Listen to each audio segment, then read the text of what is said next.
First of all, let me thank you for coming. I am shocked. I figured Kara would be here since this is her program, and I figured Daniel would be here because he came out to get me at Manor Park. So I thought there'd just be the three of us, and we'd have a nice, quiet little discussion.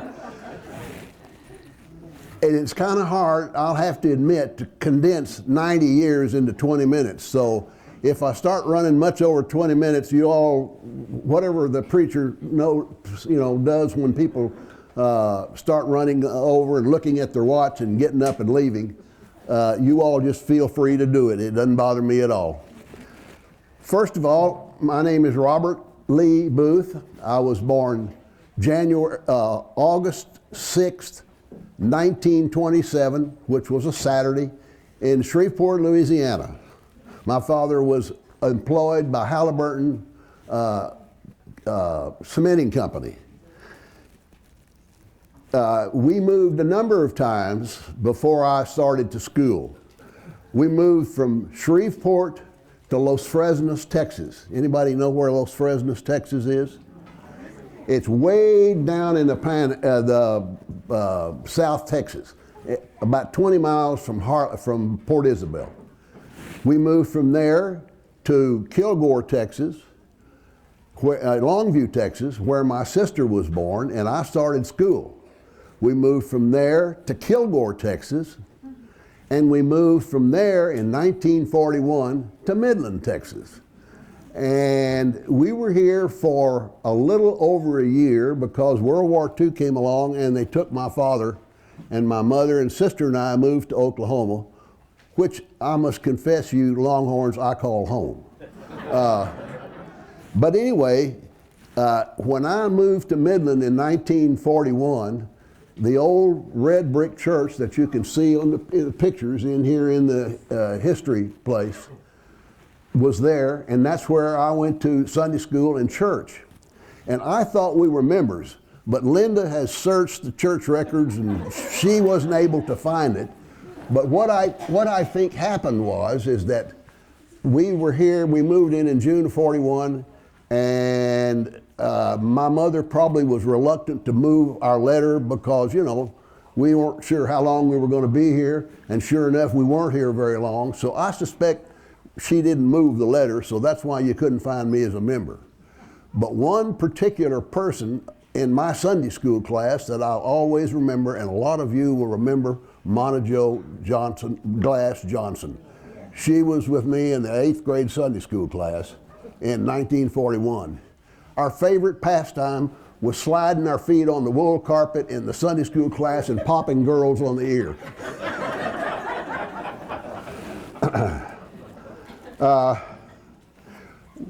We moved, as I said, to Oklahoma, where in the little town called Wewoka, Oklahoma, where I went to high school. How many people ever heard of Wewoka, Oklahoma? Maybe if you're in the oil patch, you've heard of Wewoka Switch anyway. Well, that's where my grandfather came there before statehood, and that's where I went to high school and stayed until I got out of college. When I got out of college, I went into the military. Actually, I had joined the Navy in early June of 1945. I was so afraid that my dad was overseas, and I was so afraid the war was going to end before I could get into the service. And after I had been in the Navy about an hour and a half, I was afraid it wasn't going to be over before I got out of the service. So I spent a year and a half in the Navy, got out of the Navy, came back and finished high school because I didn't finish high school before I left. And then went off to the University of Oklahoma where I met my wife on a blind date. And this was in the summer of 1947. Graduated from the University of Oklahoma in January of 1952. And because I had accepted a commission in the Army, I had to go off to the Army. So I spent a couple of years in the service. December of 1953, I was released from active duty, came looking for a job in Midland and found a job as an oil scout and a landman with Sunray Mid-Continent Oil Company. How many people know what an oil scout is? Good. There are still some folks in the oil patch that knows what. To me, that's the best job in the oil business. But anyway, be that as it may, I spent 12 years with Sunray here in Midland, moved me to Abilene, moved me back to Midland, and moved me to Roswell. In Roswell, I decided I'd had enough of this good stuff and had a job opportunity with a company called Producers Grain Corporation in Amarillo, Texas. PGC is a regional grain marketing cooperative made up of local grain elevators all over the state of Texas, and some up in Kansas, and some in Oklahoma, and some in New Mexico.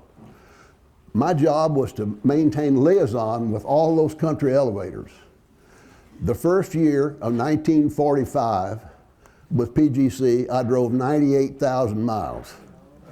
And that's when I decided that it would be easier to fly. And since I had been flying since I was 16 years old, my boss says, okay, within reason, I'll let you do it. Well, I did a lot more than within reason, because I didn't spend many more hours in the car when I could fly at one of those meetings. But be that as it may, Producers Grain Corporation was the best job that I ever had. Started out as what we call a liaison between the country elevators. I was then promoted to vice president for business development, and I was privileged to travel to 46 different countries for Producers Grain. We were the largest grain sorghum exporter in the United States. And we developed a customer in Japan, and I spent a great deal of time in Japan helping with this development of this customer in Japan. In fact, in about 1968, 69, we even looked at the possibility of me moving to Japan to take care of our business over there, because we were making about a trip every 3 months back and forth to Japan. Well, when we found out what the cost would be to open an office in Tokyo, Japan, my boss says you can ride a lot of airplanes for the money that'll cost. I worked for PGC for 15 years. My boss retired, and I thought that I was smart enough to take the job, so I applied to the board of directors, and they informed me that I wasn't, and they hired a gentleman from California. He knew nothing whatsoever about cooperatives, and he brought an entire team with him. So it wasn't long before I realized that I was just, treading water where I was. So I retired from Producers Grain after 15 years and went to work for Argonaut Energy Corporation as land manager. And that lasted until I was recruited by First National Bank in Midland to come down here and work. And that was in about November of 1980, I think it was, 81. And I'm still here. However, I'm not with First National Bank, as you all, in fact, First National Bank is not First National Bank anymore. But I stayed with them until January of 88, and we were at that time part of First National Bank in Dallas, Texas, and they were getting ready to I can't think of the bank we were with, because we changed names about once a week, if you'll recall, during that time. In fact, we'd come to work and we'd say, this is First National Bank, what's its name this week? But they were getting ready to merge with First National Bank in Dallas, and another failure was looming. And as a matter of fact, it did fail right after that merger. And I decided that one bank failure in a human being's life was all he needed, so I retired again. And went to work here in Midland doing whatever I could find. I bought some leases for some people. The preacher here at that time, I knew I was going to do this. I forgot his name. I'm sorry, Steve. I don't always forget their names. 88 was Russell Parchman. Yeah, Russell Parchman said he needed somebody to be a part-time business administrator for the church. I said, that's me. Because I thought years ago, as a younger man, that I'd had a calling, not to preach, but to be a business administrator. In fact, I went to Amarillo from Abilene to interview with one of the preachers up there as their business administrator, and that didn't work out. Well, it didn't take me long to realize that I don't know what kind of a calling I had, but being business manager was not part of it, particularly in your home church. And no such thing as a part-time employee in the church. If you don't believe that, ask Jim Collette. Because I warned him at the time. I said, Jim, there ain't no such thing as a part-time bank employee. Linda was reminding me that I learned to run an offset press in Midland at that time. I had never run an offset press, but in those days, we printed our own bulletin. And the bulletin cost was pretty expensive because I was terrible on that press and I was throwing more away than we were saving.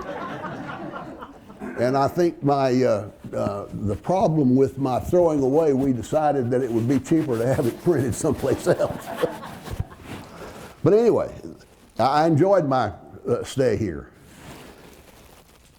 And I also, at that time, was hired by Warren Gardner, who a member of this church, to be the director of a government agency out at Seed called the EDA University Center, Economic Development Administration University Center. And it was a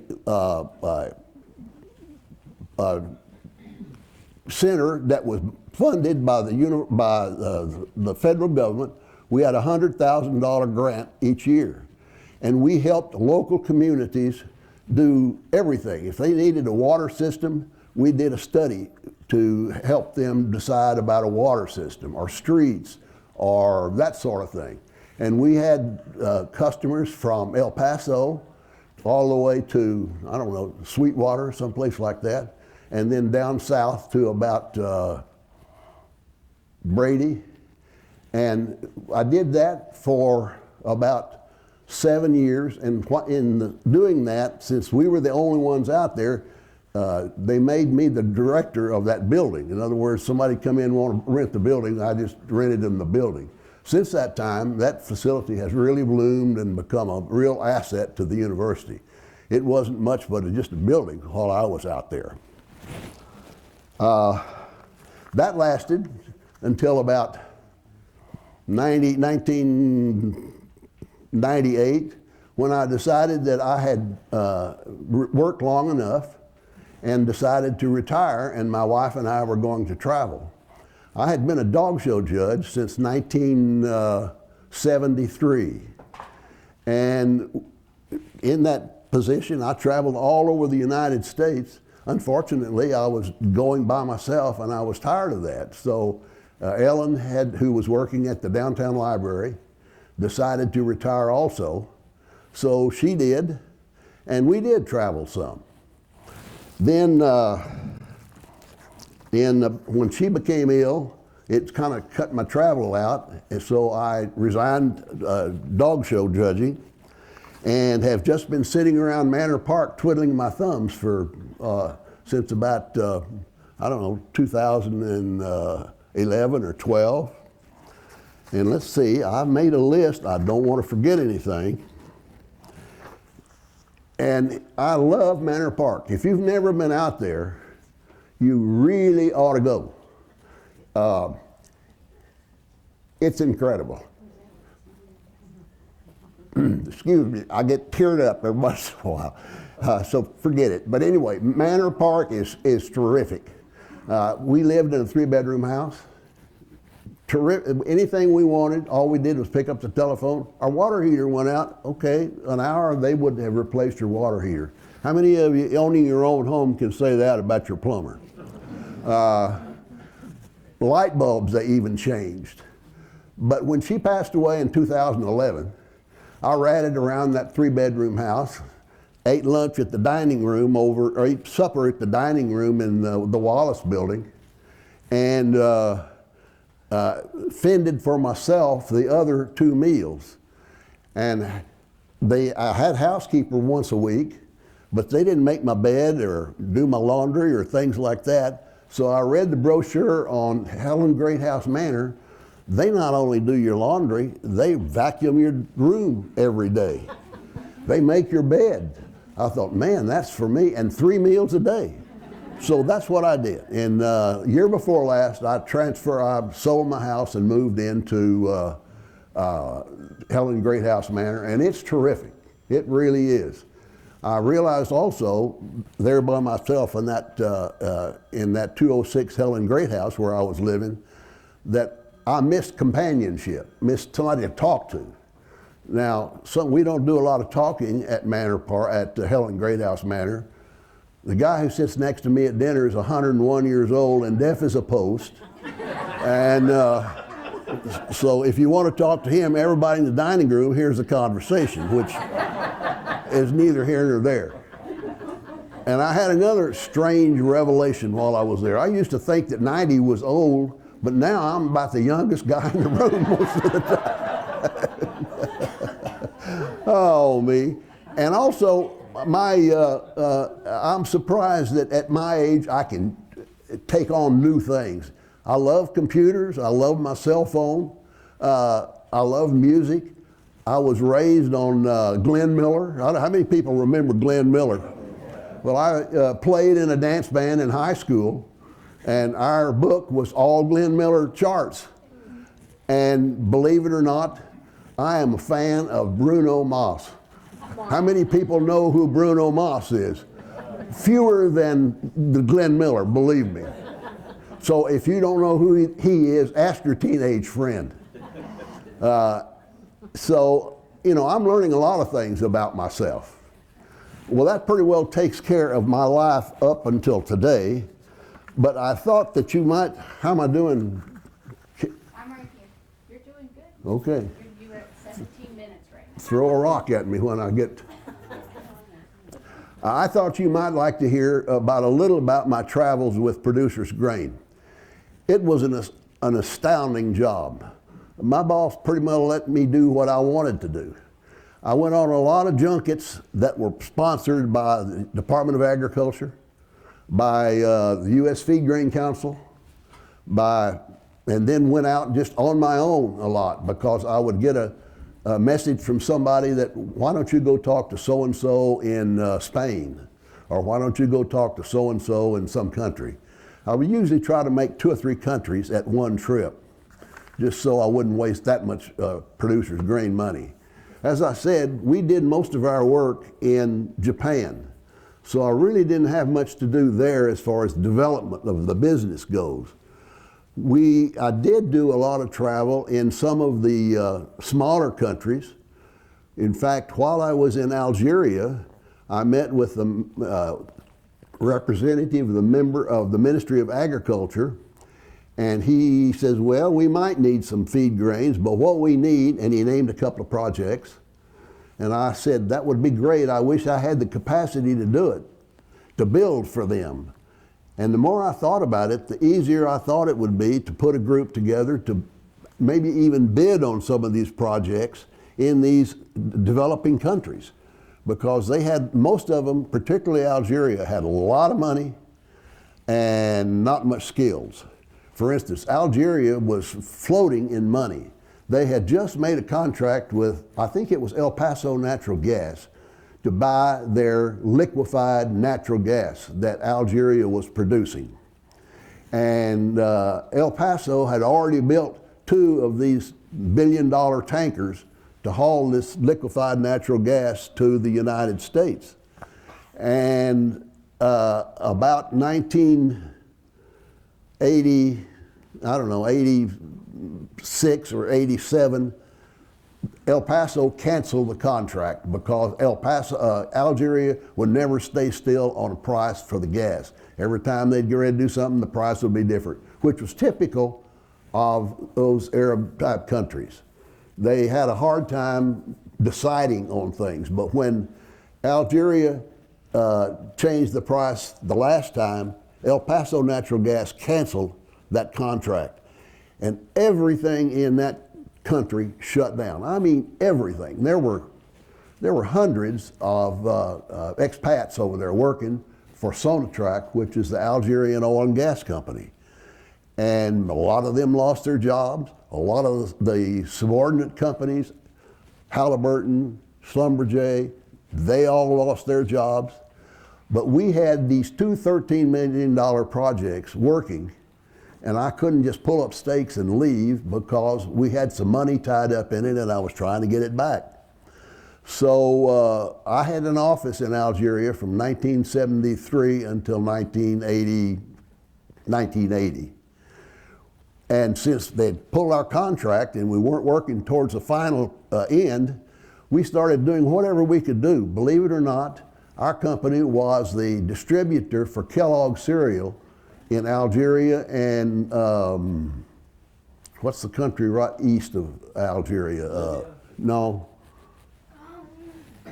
Anyway, whatever it is, I can't think because we didn't sell them any cereal. But we did sell Algeria a lot of cereal.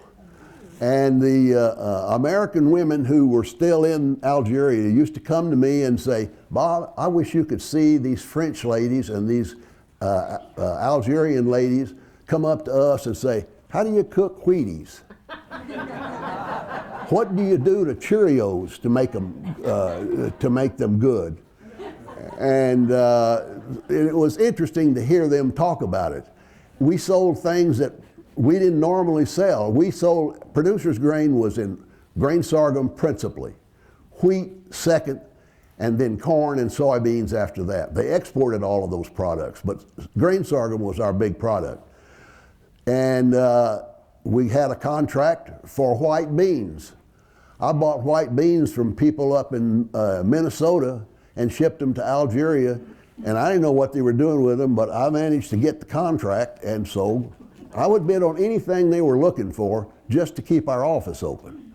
I don't know what you call that, stupid I guess, but it was interesting.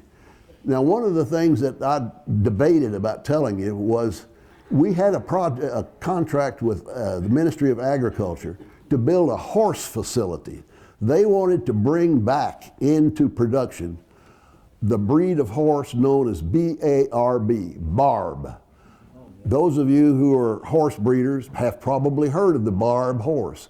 That's the horse that the Roman legions conquered the world with. And Algeria was the headquarters for it. Well, like so many things in Algeria, they'd kind of let it go to pot, and the stud book had long since been out of date. So we made a contract to start the stud book again and to build a facility to train Barb horse attendants. They said, we want to take a young man right out of grade school, send him to our school, and let him come out knowing how to breed horses. Well, that's pretty far-fetched, but that's what they wanted. So on one of our trips through the northern part of the Sahara, we were going to some horse facilities to visit and see what they were doing with what Barb horses they had. Well, there were four of us. The dean of the School of Agriculture in West Texas was on my team, as was several of folks in Amarillo, a veterinarian, and we had a sheep man because the Algerians wanted us to build a sheep feedlot over in the eastern part of the country. So we were driving, looking at these horse facilities, and as usual when you're doing that sort of thing, you get behind schedule. Well, one of the major facilities that we were to look at was this facility outside a little town called Sidi Bel Abbès. That's the headquarters, believe it or not, of the Foreign Legion, French Foreign Legion. France, you know, will not let the Foreign Legion be headquartered in France. Their headquarters is in Algeria, and it's in a little bitty town. You think some of the little military towns are small here in the United States. You should have seen Sidi Bel Abbès. It was tiny, and yet here were these hundreds and hundreds of French Foreign Legions living in that little town. But anyway, we had this facility that we were going to, and we were 3 hours late getting to it, and they had promised us a mishwi. A mishwi is a banquet, sort of, but it's usually held at night, and it usually consists of a roasted lamb, you know, on a spit and that sort of thing. And and then couscous by the ton, and fruits and vegetables. They're really beautiful. No alcohol, mind you. They are pretty strict about alcohol to everybody but the Americans. But we were 3 hours late. I had a young man working for me in Algeria who was an American, born and raised in Algeria. His daddy was working for Sonatrach when he was born, and his mother and father were both graduates of the University of Oklahoma. And Jay Miller was working for me, and he was my interpreter. He looked like an Algerian and spoke French beautifully, and even did some Arabic.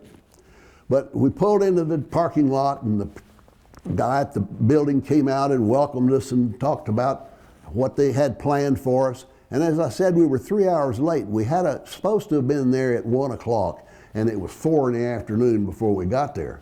And he says, well, let's go eat. So we went out in the back, and here was this beautiful lamb roasting on this spit, and mishwi, which is a grain type cereal, doctored up all kinds with dates and figs and fruits of all kinds. So we were sitting around, and they stopped the barbecue, and in Algeria, the best parts of a lamb that they give to people is this cheek right here. And they tore off the cheek and handed it to me, and I ate it. And I leaned over to Jay and I said, Jay, this is the first time I ever saw a lamb with raisin sauce all over it, because you could see these, what I thought was raisins. He leaned in and he says, those are not raisins, Bob, those are flies. So I didn't eat much over the cheek in that, in that lamb. I don't know what they did with the rest of it. Oh, me. One more story and then I gotta go. I was invited to Lebanon in the mid-70s, late 70s. It was when they were having one of their innumerable wars, revolutions in Lebanon. I think it was the Christians, the Arabs in Lebanon fighting the Christian church in Lebanon. The president of the Millers Association in Lebanon invited me to come and look at the possibility of exporting some wheat to them. His son I had met down in Houston. He was the vice president in Citibank, and Samir Sidani had arranged for me to go to Lebanon to meet with his father and the Millers. Well, I said, they're shooting over there, Sidani. And he says, you're safe. I says, you know, I spent 33 years in the military and never heard a shot fired in anger. And I'll be dad burned if I'm going to go to Lebanon trying to sell wheat and get shot by some stupid guy with an AK-47 that don't know what he's doing. So he says, I'm sure you will not have any trouble. So I went. The gentleman met me at the airplane with the manager of the airport. And so rather than going in and going through passport control and getting your passport stamped like normal human beings, he took me right through all of that stuff, and I went on about my way. Well, 3 days later, when my trip was over, and by the way, I had not been shot at and certainly not hit, and hadn't even heard any gunfire. But as we started to the airport, my host said a certain group of the rebels have taken over the airport. I said, what does that mean?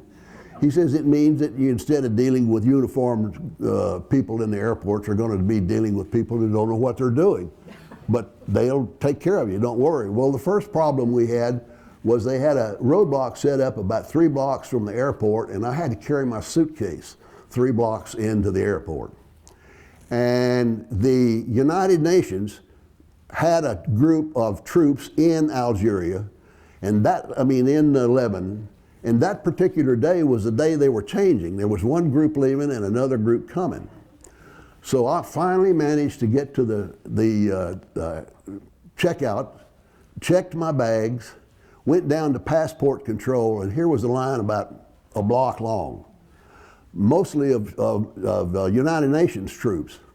So when I finally got to the guy at the desk where he was stamping passports, I handed him my passport. He looked at it, and in his pretty good English, he said, "How did you get into Lebanon?"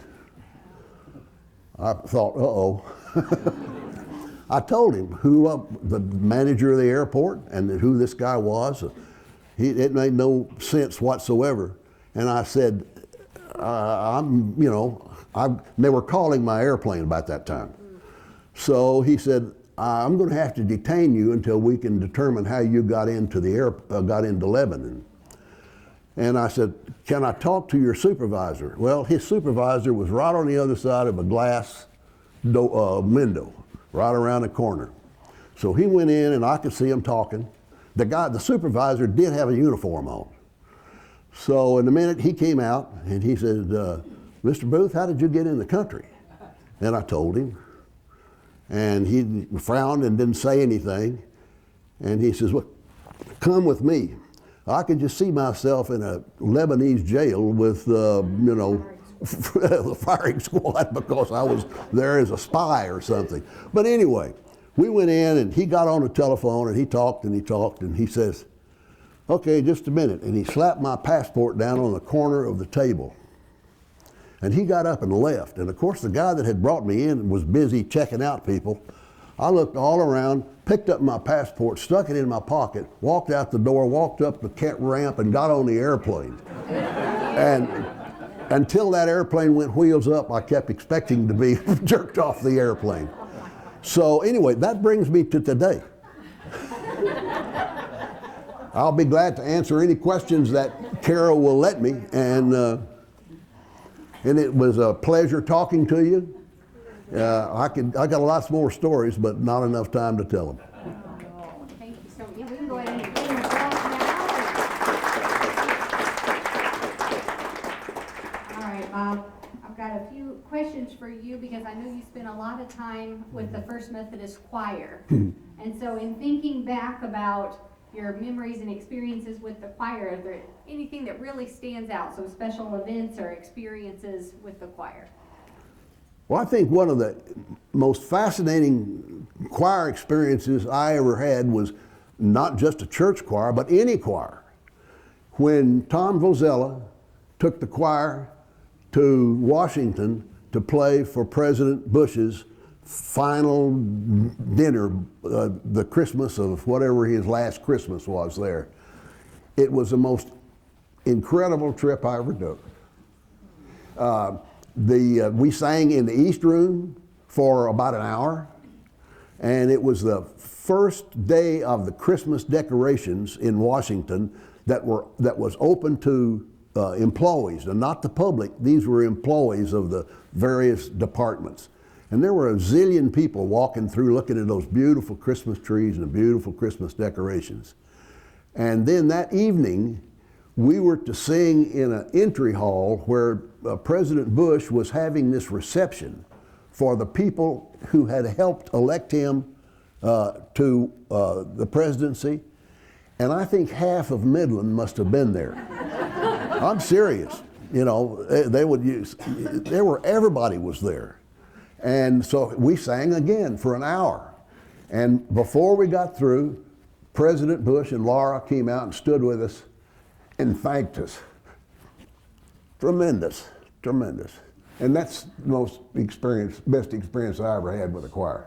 Wow, that's a great one. And you also have experienced several pastors here, and I know you mentioned the pastor that hired you for administration, so that I'm sure he stands out. But are there any other pastors kind of that were real influential to you during your time at First Methodist? Well, strangely enough, Charles Lutrick played a pretty big part in my life because in the summer of 1947, I went to a MYF leadership training program at Mount Sequoia. It was supposed to have been at Lake Junaluska in, North Carolina or someplace. It's a big Methodist camp in North Carolina. Well, there had been a terrible outbreak of polio in that area. So the MYF powers that be moved the program to Mount Sequoia. And I was a delegate from the little town in Oklahoma. And the director of the camp, believe it or not, was Charles Lutrick. He was a graduate student and preaching somewhere, but he, ran that camp. And as usual, I didn't always abide by the rules. And the second night, the two other guys in my room had met two other girls, and I had met one, and we sneaked off the mountain and went down into Fayetteville or wherever the town is, and we got caught coming back. And so the next day, there we were standing at attention in front of Charles Lutrick and whoever the guy was that was running our particular part of the camp. And he gave us a pretty good dressing down and scared the daylights out of me because I could see me getting sent home the third day of this leadership training course that I was supposed to. So Charles Lutrick played a big part in my life. And I've loved all my preachers. I haven't loved them all the same, but I have loved them.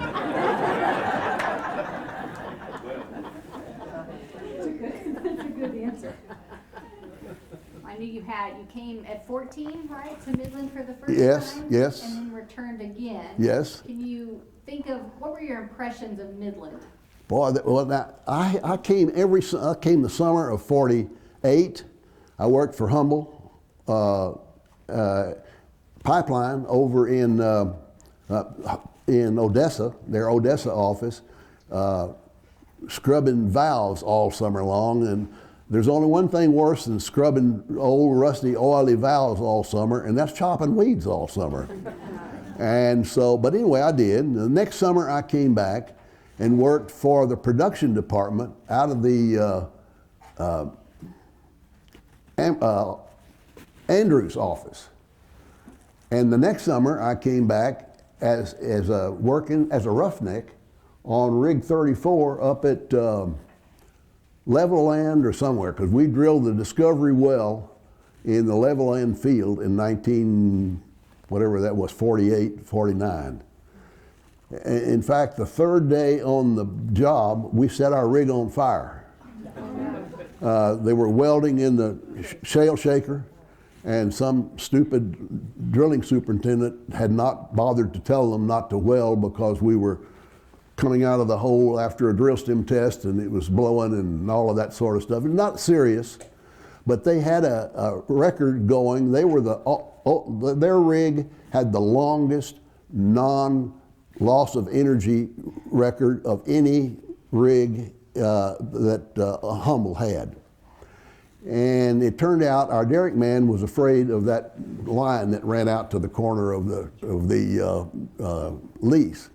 So when that fire broke out, I was about the furthest one, and this was my third day. I didn't know one end of a rig from another, but I was the third one off the rig floor that day. And everybody was talking about the derrick man, how he would get down. The fire would get down just kind of bubbling around the stanchions at the bottom, and all of a sudden it'd blow up about the second girt on the rig. Well, he started down as it was down around the floor. And about the second girt, it blew, and he jumped to the floor of the rig, broke every bone in 1 foot, and ruined their 100-year safety record, whatever it was. The trophy they were going to get and the bonus, the trophy stood about that tall. Because we had pictures of it in the doghouse, that what we were going to get if he had, if we had won the safety trophy. But unfortunately, it was not to be. Nobody was hurt. We put it out in about an hour. I don't think it even made it did make the newspaper because my mother was watching the noon news, and she heard where Humble Oil Refining Company had set this rig on fire up at Level Land, and she knew that's where I was. She knew I was fried on the end, laying on that derrick floor somewhere. That's a good experience. I did want to ask you too, for our younger generation, unfortunately, our choir members already had to go back for their practice. But is there something that you wish the younger generations knew about life? I think another way of rephrasing that is where you are now and what you know now, what do you wish you could have known at 20? Boy, I don't know. No, I'm not Socrates. I have no insight into good behavior or what people ought to do. I think they just, live their life and try to follow instructions. You don't always have to, but be careful about what you don't follow, because it can hurt bad sometimes. But no, I would be the last person in the world to advise anybody. I raised 3 kids, and mine certainly weren't perfect, believe me. In fact, I was glad to get my last one out of high school. I thought I never was going to get over that. But they have all turned out to be great people, and I'm proud of them. And that's what I hope parents are, is that they can be proud of their kids no matter what, because believe it or not, they will get better. Sometimes.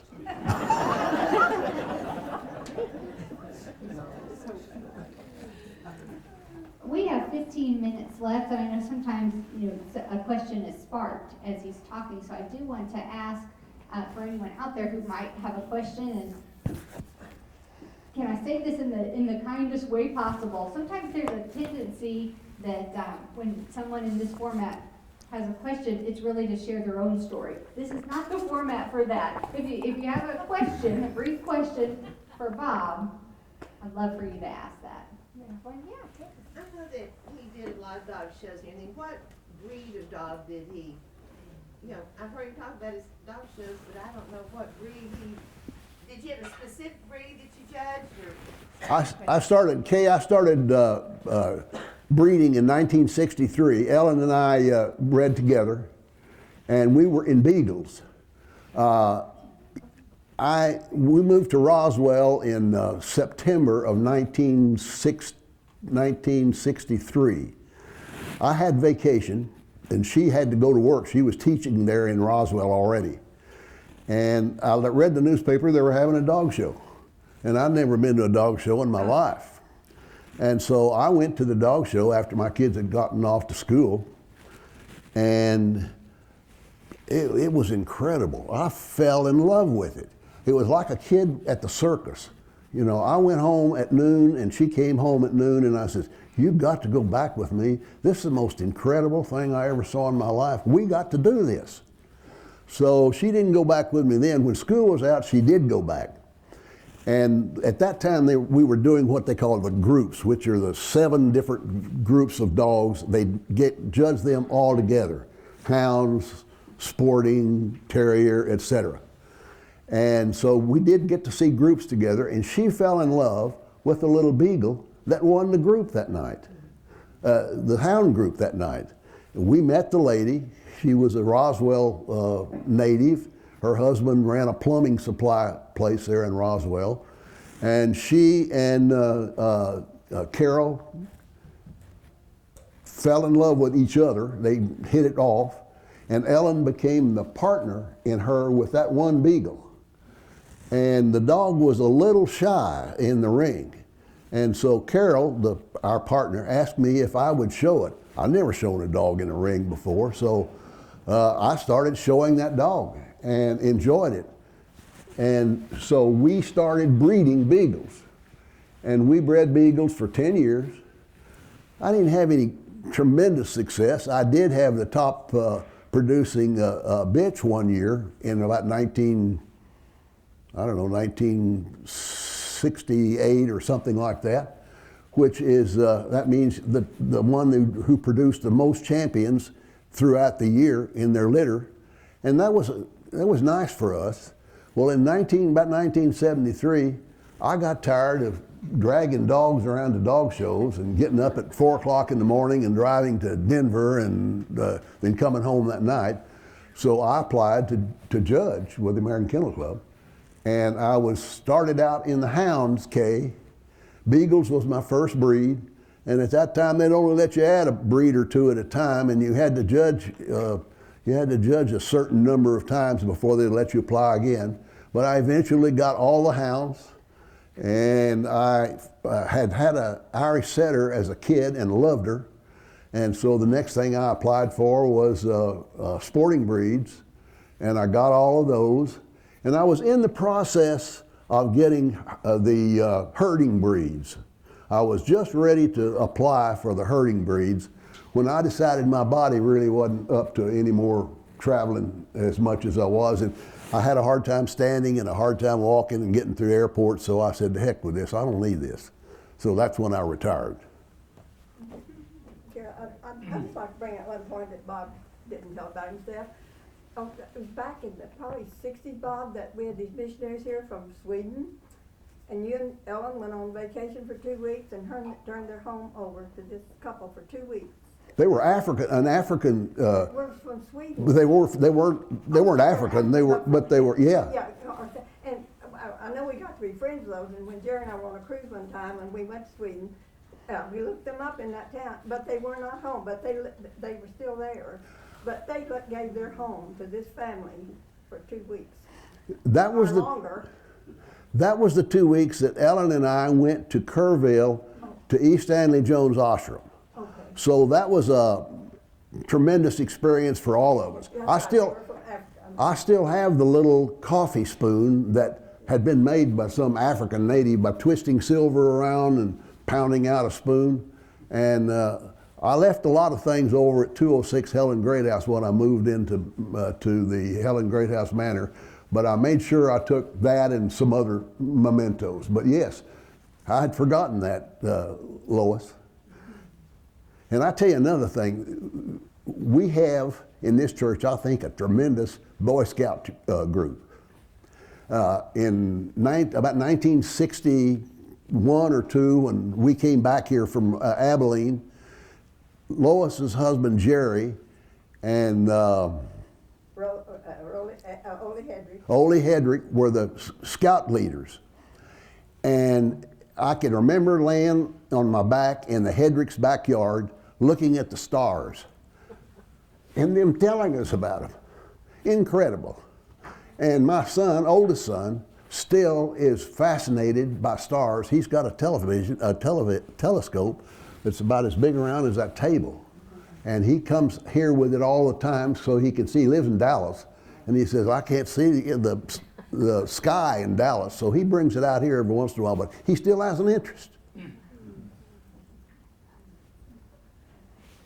have time for one or two more. Bob, if you mentioned, I've forgotten it already, but after you finished boot camp, San Diego Naval Training Center, you were transferred aboard the Nevada. Why don't you tell us a little bit about it? What happened to that battleship Nevada? He's going to talk about it in his month, so I'm not going to get into Bob's story.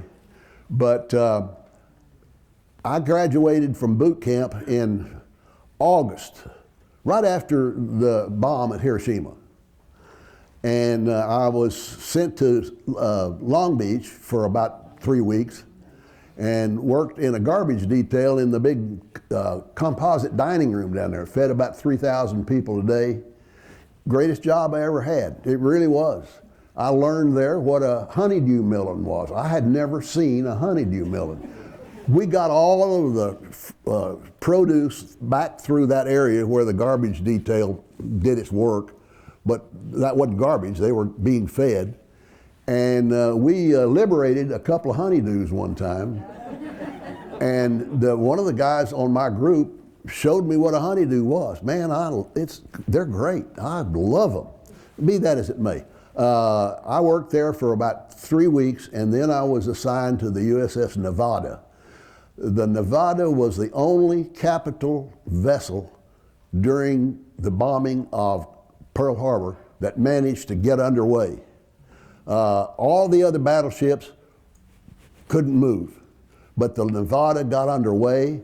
In fact, I think he was a chief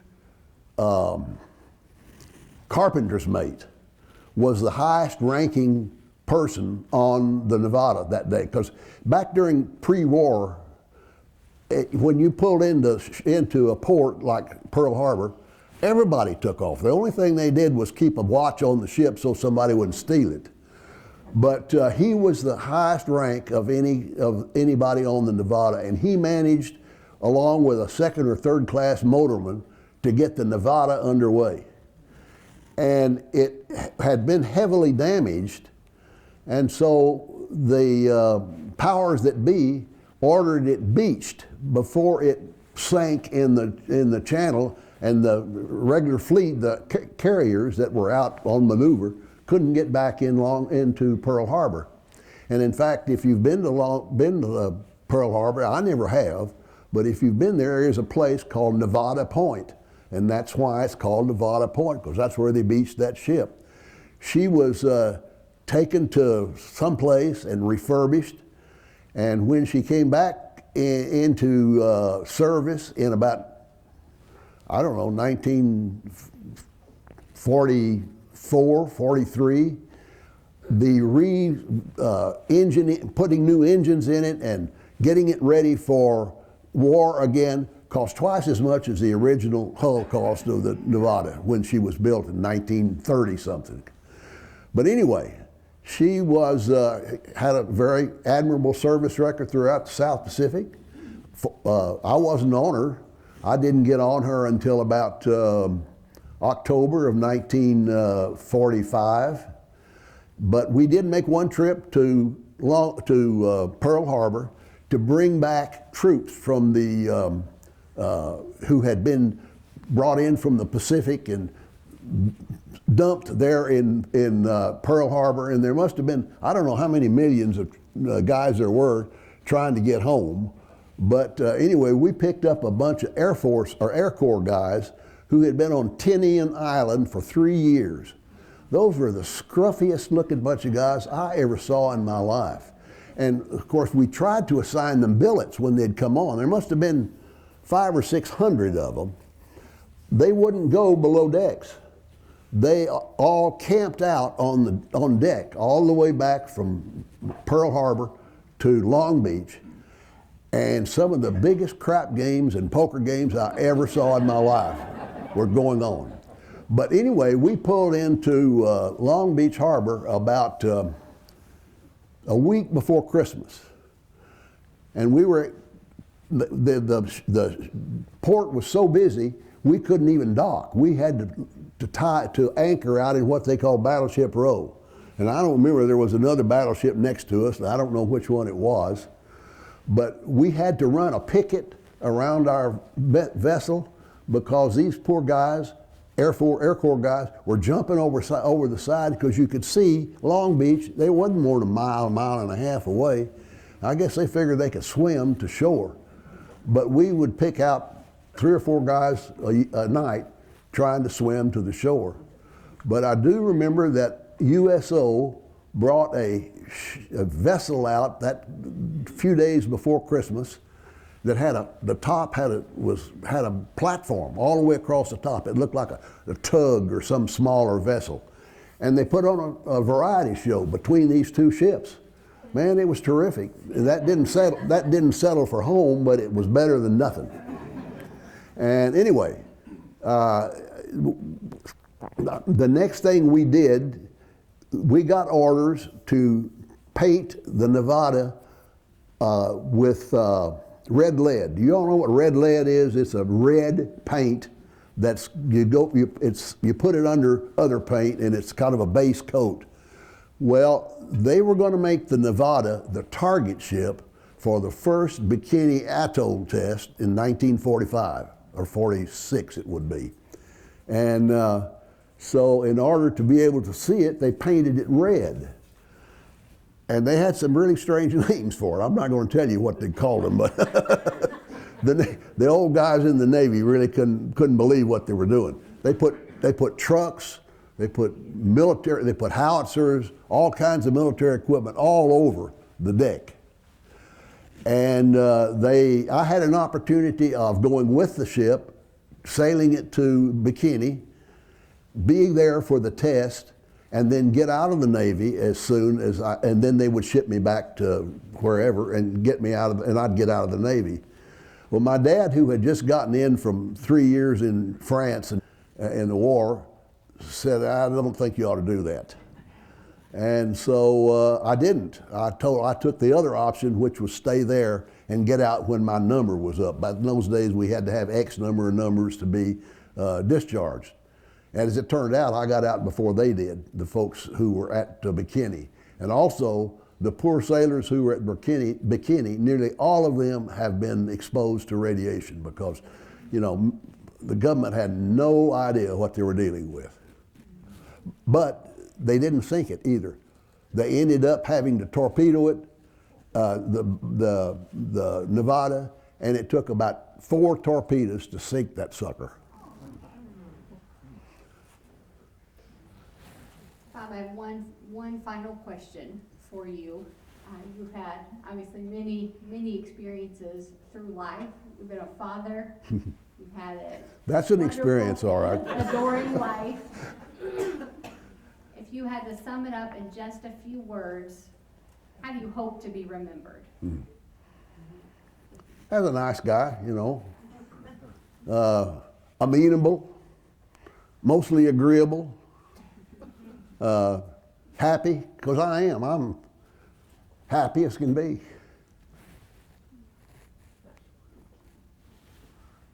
I hope our Pastor Steve doesn't mind me putting you on the spot here, but I wondered if you would close us out tonight. I think Pastor Steve has kind of been the impetus for this in the listening tours, and just the ones I got to attend of just getting to hear a piece of people's story has really raised in me just the desire to know our church family well and to hear each other's stories and what a gift that is. And so I so much appreciate Mr. Bob being here tonight to share some of his life with us, because that's a big deal to share your life with others.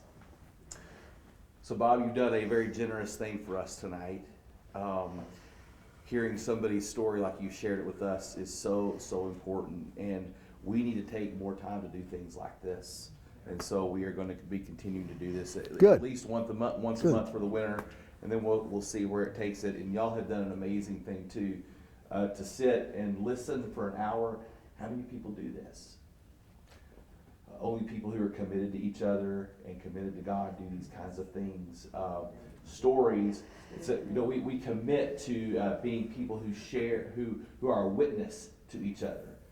And Bob, you have been a witness to us tonight. Thank you. And it's sharing our stories is so important. My granddad, and it's really one of these sad things about my granddad as he got older. He told my mom, he said, "I've got all the answers, but no one is asking me the questions."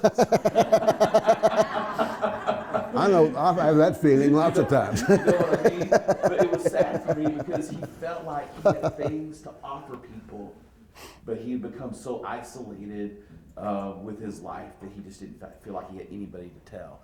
So I hope you feel good tonight after sharing your story. I do. And I know that y'all feel good after hearing it. Amen.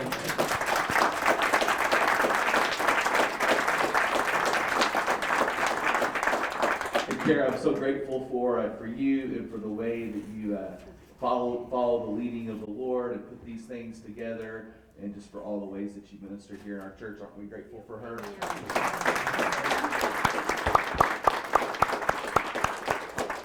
So let's pray.